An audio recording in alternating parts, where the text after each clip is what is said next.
Hi guys. So today we're going to do something really fun and do a paint pour on this vinyl record that I have had laying around in my studio for a while now.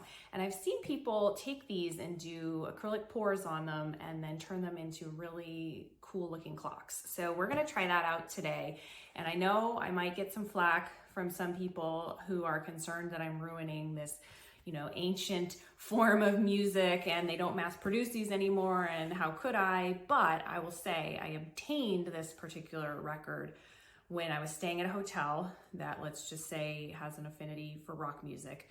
And they left this in my room with some chocolates and fruit on top. So, I mean, which one is worse? To be upcycling this into a really unique piece of art or to use it as a plate? So I would argue that I'm actually saving its dignity by doing this. So let's go ahead and get pouring and see how it turns out.